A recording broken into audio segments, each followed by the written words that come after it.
अस्सलाम वालेकुम, welcome back to another video. तो कैसे हैं आप सब? उम्मीद करता हूँ आप सब ठीक होंगे और खैरियत से होंगे। आज की इस वीडियो के अंदर हम बात करेंगे फीफेक्स टैबलेट्स के बेनिफिट्स, यूजेस और साइड इफ़ेक्ट्स के बारे में। इन टैबलेट्स के क्या फ़ायदे हैं, क्या नुकसान हैं और क्या तरीका इस्तेमाल है। इस डायमंड की वीडियो के अंदर मैं आपको मुकम्मल डिटेल बता दूंगा, तो वीडियो आप एंड तक वॉच कर लें ताकि आप कोई भी चीज़ मिस ना कर सकें। चलिए वीडियो स्टार्ट करते हैं बगैर आपका टाइम ज़ाया करते हुए। जब भी आपने इस मेडिसिन का इस्तेमाल करवाना है या कोई भी आप मेडिसिन यूज़ करते हैं तो डॉक्टर की हिदायत पे उसको यूज़ किया करें ताकि आपको कोई मसला मसाइल मेडिसिन के यूज़ करने से ना बन सके। फ़र्स्ट ऑफ़ ऑल हम जानते हैं फीफेक्स टैबलेट्स के बेनिफिट्स। इस मेडिसिन को इस्तेमाल करवाया जाता है जिन लोगों में एलर्जी हो जाए। एंटी एलर्जिक मेडिसिन है, जिस्म की एलर्जी के लिए इस मेडिसिन का इस्तेमाल करवाया जाता है।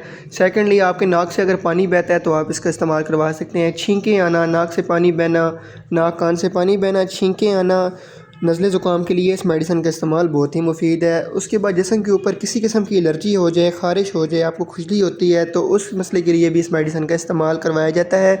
गले में ख़राश बन जाए या गले में आपको एलर्जी हो जाए तो गले की एलर्जी के लिए भी इस मेडिसिन का इस्तेमाल करवाया जाता है। नज़ले ज़ुकाम के लिए, फ़्लू के लिए, स्नीजिंग के लिए इस मेडिसिन का इस्तेमाल बहुत ही मुफीद है।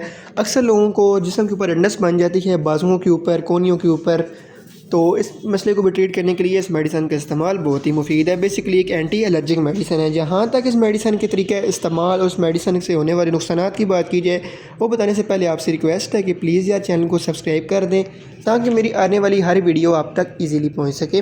चलिए हम जानते हैं इस मेडिसिन के यूजेस के बारे में, तरीके इस्तेमाल के बारे में। तो इस टैबलेट का इस्तेमाल आप दिन में 2 टाइम कर सकते हैं। सुबह शाम खाने के बाद करेंगे तो ज़्यादा इफेक्टिव होगी। बाकी आप डॉक्टर की हिदायत पे भी इसको यूज़ कर सकते हैं। जहाँ तक इस मेडिसिन के साइड इफ़ेक्ट्स की बात की जाए तो इस मेडिसिन के यूजेस से आपको साइड इफ़ेक्ट्स भी हो सकते हैं। मतलब आपको वॉमिटिंग हो सकती है, सर दर्द हो सकता है, चक्कर आ सकते हैं, मसले मसाइल आपको बन सकते हैं छोटे मोटे। अब बात करते हैं किन लोगों को इस मेडिसिन का इस्तेमाल नहीं करना चाहिए। जिन लोगों में हार्ट का मसला है, मतलब कि हाई ब्लड प्रेशर का मसला है, उनको दिल का अमराज इस मेडिसिन का इस्तेमाल नहीं कर सकते। सेकेंडली, प्रेगनेंसी में वाली औरतें भी इस मेडिसिन का इस्तेमाल नहीं कर सकती। 10 साल से छोटे बच्चे भी इस मेडिसिन का यूज़ नहीं कर सकते। ये थी आज की वीडियो। उम्मीद करता हूँ आपको मेरी वीडियो पसंद आई होगी। अगर पसंद आई है तो चैनल को सब्सक्राइब कर दें ताकि मेरी हर नए आने वाली वीडियो आप तक ईज़िली पहुँच सके। इंशाल्लाह मिलते हैं अगली वीडियो के अंदर। इतनी देर के अपना ख्याल रखिएगा, दुआओं में याद रखिएगा और चैनल सब्सक्राइब करना ना भूलिएगा। अल्लाह हाफिज़। Thanks for watching.